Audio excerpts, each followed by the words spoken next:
मुझे आंकड़ों के अनुसार मांग के अनुसार खाद की उपलब्धता दिखाई नहीं दी, लेकिन सीजन के वक्त खाद के लिए किसान लाइनों में खड़े रहे और सोसाइटियों, ग्राम सेवा सहकारी समितियों द्वारा समय पर पैसे जमा कराने के बाद भी कई दिनों तक इंतजार करना पड़ा। उनको खाद नहीं दिया गया। थोड़ा रखें तो ज्यादातर खाद प्राइवेट डीलरों को उपलब्ध हुआ और वो जो प्राइवेट डीलरों को खाद उपलब्ध हुआ उसमें कालाबाजारी हुई। उनने मनमांगे दामों पर किसानों से पैसा वसूला। तो इसके मामले में मैं आपके माध्यम से माननीय मंत्री जी से पूछना चाहूँगा कि आगे किसानों को इसमें कैसे राहत मिल सकती है कि हम प्राइवेट डीलरों की लूट को कैसे रोक सकते हैं और किसानों को सही दाम पर खाद ग्राम सेवा सहकारी समिति या अन्य कोई माध्यम सरकार के पास हो जो किसानों की इस तरह की लूट न हो। माननीय मंत्री जी। माननीय चोड़ा भीम से आने वाले सदस्य ने चिंता जाहिर की है कि किसानों को भीड़ में खड़ा होकर लाइन में लगना पड़ता है। वैसे ज़्यादा उतनी लाइनें नहीं लगी, पर लगी हैं, इसको मैं स्वीकार करूंगा और उसके कुछ कारण हैं माननीय सदस्य।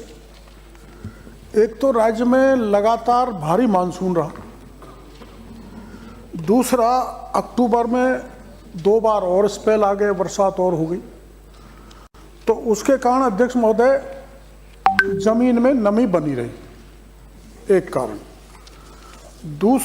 तीसरा क्षेत्रफल बढ़ गया, बुआई का एरिया बढ़ गया क्योंकि सर्वत्र बरसात थी, अच्छी बरसात थी। और खाद्यान्न की जितनी भी फसलें हैं, आप तो खुद किसान हैं घनश्याम जी, अपने पहले गैप हुआ करता था, नमी के कारण वो गैप खत्म हो गया। सरसों बोते फिर कुछ गैप लगता था, अपन गेहूं बोते थे फिर कुछ गैप लगता था, चना, ऐसी चीज़ें अपन बोते थे। वो गैप नमी के कारण माननीय अध्यक्ष महोदय खत्म हो गया, इसलिए सतत बुआई किसान ने सरसों बोई तो गेहूं भी बो दिया, चना भी बो दिया, यूँ उस कारण उसकी लगातार कंटिन्यूटी में किसान रहा, तो उसको खाद की जरूरत पड़ी और खाद की जरूरत के कारण उसको लाइन में कहीं कहीं, सर्वत्र नहीं, कहीं कहीं लगनी पड़ी। और ऐसी कोई अनहोनी नहीं हुई जो आमतौर पर पिछले शासनकाल में हुआ करती थी, लाठीचार्ज कर देना, गिरफ्तार कर देना, ये कुछ भी नहीं हुआ। दूसरा उन्होंने सवाल किया है कि ये ग्राम सेवा सहकारी समिति KVSS को हमने जितनी भी सरकारी संस्थान है, स्पीकर महोदय, चाहे GSS हो, चाहे KVSS हो या FPO हो, उनको हमने इफ़को, क्रिप्को और IPL जो भारत सरकार की कंपनियां हैं, उनको हमने पूरी तरह से पाबंद किया कि आप अपनी सप्लाई केवल KVSS, GSS और FPO देंगे और इसकी 80% पालना हमने कराई है। बाकी प्राइवेट जो कंपनियां हैं वो प्राइवेट रिटेलर्स को देते हैं, उस पर हम उतनी पाबंदी नहीं लगा सकते। फिर भी हमने कोशिश की है कि वो GSS, KVSS को भी खाद दें, तो खाद की कोई किल्लत नहीं रही। डिमांड से भी ज़्यादा खाद हमको मिला है।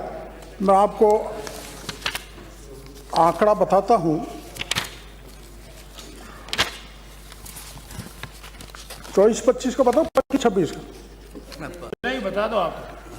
24-25 में माननीय सदस्य यूरिया 26.20 मैट्रिक टन की जगह हमारी इतनी डिमांड थी, हमको मिला 29.29 मैट्रिक टन, यानी 3.0 मैट्रिक टन अधिक मिला।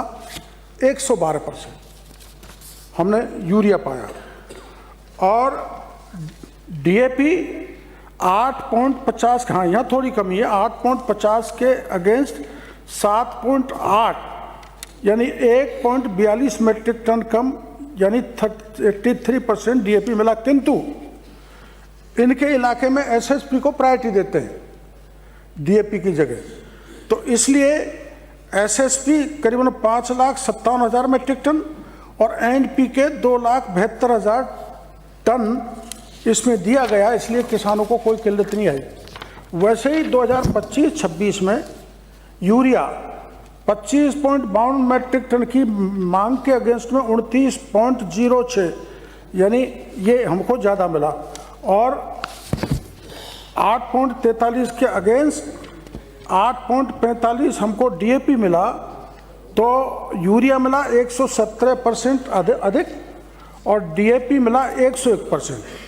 अभी अध्यक्ष महोदय आधा फरवरी है, पूरा मार्च है, तब तक हम करीबन 1 लाख मैट्रिक टन और यूरिया स्टॉक में डाल लेंगे और करीबन 50,000 मैट्रिक टन डीएपी हम स्टॉक में डाल लेंगे पूरा 31 मार्च तक।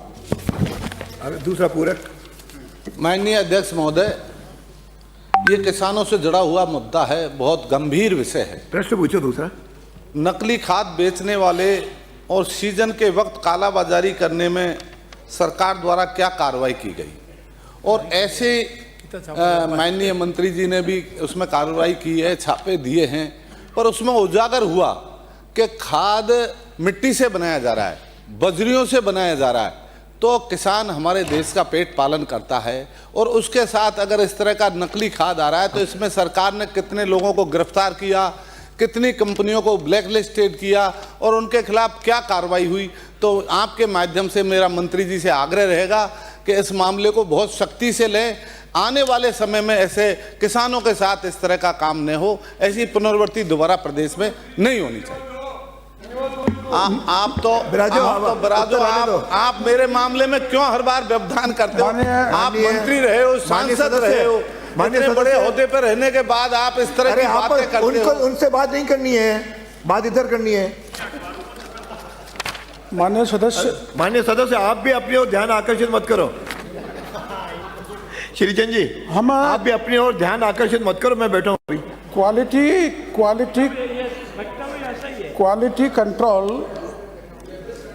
क्वालिटी कंट्रोल हमारे अधिकारियों द्वारा कार्रवाई की गई, और जहाँ वितरण होता था हमने अधिकारी कर्मचारियों को तैनात किया ताकि निगरानी बराबर रहे। फिर भी मैं उसको राजनीतिक नहीं बनाना चाहता।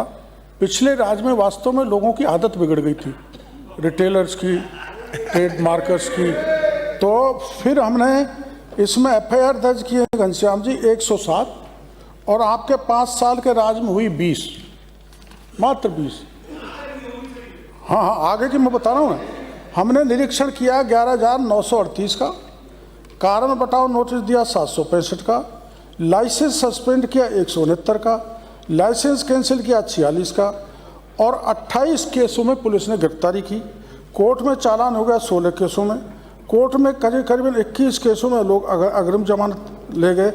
अब तक सील्ड उर्वरक फैक्ट्रियां 27 के ताले ठुके हुए। और तुलनात्मक आपकी सरकार का हमारा बता दूं, आपने ये कह रहे पर्याप्त है। बीज में तो एक भी एफआईआर दर्ज नहीं, हमने 5 कर डाली। उर्वरक में 20 करी, हमने 110 कर डाली। पूछेगा तो उसका उत्तर तो दिलाना है। और अब तक 115 हो गए आज की तारीख तक। ठीक। बीज में आपने लाइसेंस किसी का निरस्त नहीं किया, हमने 8 का कर दिया। फर्टिलाइजर में आपने 8 का किया, हमने 31 का कर दिया, 4 गुना। कीटनाशी में आपने कुछ नहीं किया, हम 7 इस जगह सब पेश करवाई। और आहरित नमूने आपके उसमें थे 5,213 और हमारे अब हो गए 11,771। अमानक नमूनों की संख्या आपके थी 191, हमारे पास है 197। अमानक प्रतिशत 3.6% और हमारा ये उर्वरक के नमूने